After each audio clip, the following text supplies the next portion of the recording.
Welcome to NASDAQ Trade Talks. I'm Jill Malandrino, Global Markets Reporter at NASDAQ, back with our annual Singapore Fintech Festival coverage. Organized by the Monetary Authority of Singapore, the Singapore Fintech Festival is on its 6th edition, and we're proud to be a media partner for the 4th year in a row. Joining me for this segment, we have Ronan Leonard. He's the head of wealth sales for APAC at Refinitiv. We're going to discuss data trends in the APAC region, particularly the wealth management space. Ronan, it's great to have you with us. Welcome to Trade Talks.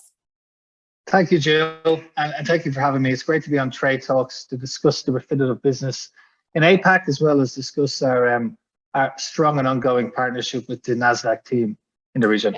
Yeah, Ronan, it is great to have you with us. And tell us more about Refinitiv's business in APAC. Yeah, so Refinitiv is a data and analytics business of our owners, the London Stock Exchange Group. So we have a very large footprint in the APAC region, primarily operating across 5 main business lines. So that's trading, risk, enterprise, investment solutions, and wealth. I sit in the wealth business. I head up the wealth sales team for APAC. Wealth has been a real star for the business in the past 2 years, leveraging off, I suppose, a real large influx of retail investors that have hit the market since the pandemic started. And we've seen a real evolution of the retail investor, seeking more sophisticated data across more markets and more assets. So we've been a real benefactor of that.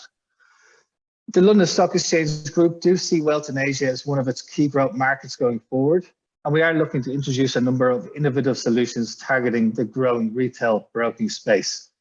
Refinitiv, we do have a deep history of financial data and information, and that is what we are known for, both in the form of our desktop products and our digital feeds.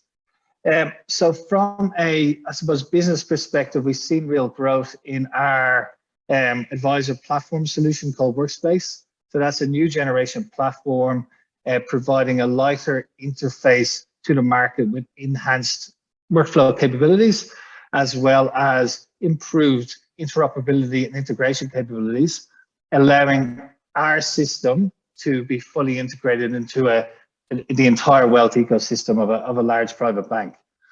I think the exciting space for us at the moment is definitely in the retail investor space. So in this self-directed space, we've seen obviously a huge amount of investors enter the market across all our markets that we operate in. And what we have seen is a demand not just for a pricing content through the likes of NASDAQ, Total View, and Basic, but really kind of an increase in the demand for some of our most sophisticated content sets as well.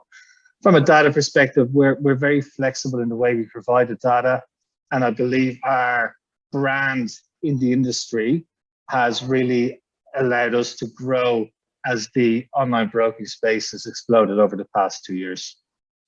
Right, and Ronan, let's keep talking about market data. As a key redistributor of NASDAQ Basic, how does Refinitiv see the trends in this part of the world, in APAC, especially in the wealth management space? Now, it's such an interesting space, and especially in Asia Pacific. With the changing face of the self-directed investment space over the past 2 years, we actually did carry out our own research with an external third party, where we engaged 1,000 investors over 10 key markets, half which were based in Asia. Some of the interesting findings were one of the main asks from the retail investor was access.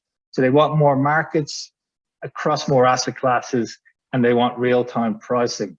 So this is what retail has been seeing in every other sphere of life. Access to information regardless of border through a Google, access to more product types through an Amazon, and everything being on demand through a Netflix or Spotify.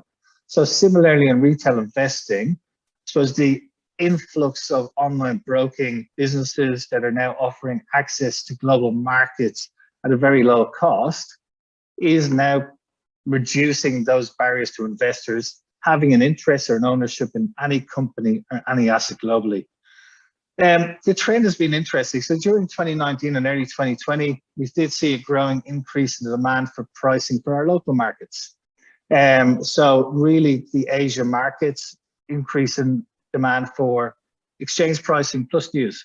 Then once the pandemic started, we saw a large increase in demand for US level 1 pricing across all markets. So through something like NASDAQ Basic.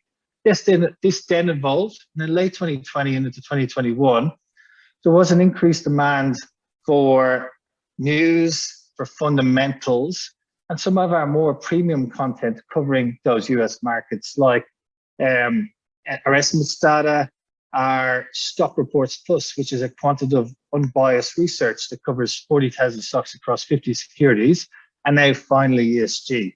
So ESG has been obviously a hot topic in the funds management space, hasn't really got a lot of, I suppose, exposure and wealth, but we are seeing a number of our mutual online broking clients actually launching ESG in the past couple of months, which is really exciting.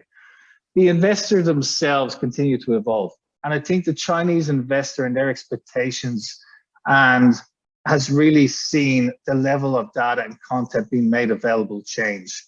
The demand coming from the Chinese investor meant that a lot of the large online Chinese broking firms suddenly had to make data available, like level 2 US pricing. So something like a NASDAQ total view was now being made available for the retail investor.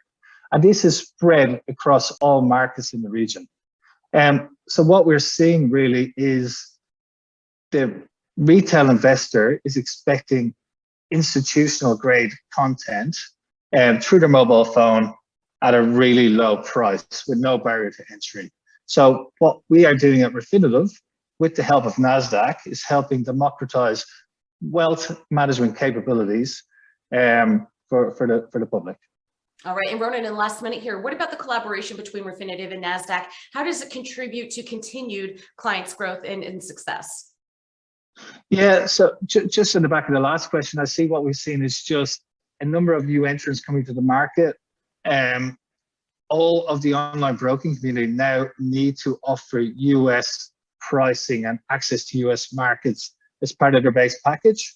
And what we see in NASDAQ is a really key strategic partner with very, very similar brand values and a similar history in providing data to retail investors. So Refinitiv and NASDAQ are two of the most reputable brands in the industry.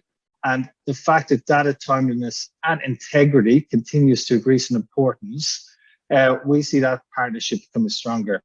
We have seen in some instances firms, either as a startup firm or traditional firms, trying to access US markets for the first time, sometimes to lower cost. They do have a tendency to go to smaller providers, some boutique providers, fintechs, and smaller exchanges to get the data. But what we inevitably see is once they establish their user base, they will come back to a firm like Refinitiv to access NASDAQ Basic and NASDAQ Total View. So we see it as really important to continue our relationship to provide the retail investor with timely data through NASDAQ. So we see the partnership going from strength to strength. Okay, Ronan, we appreciate the insight. Thanks for joining us on Trade Talks. I'm Jill Malandrino, Global Markets Reporter at NASDAQ. Pleasure. Thank you very much, Jill.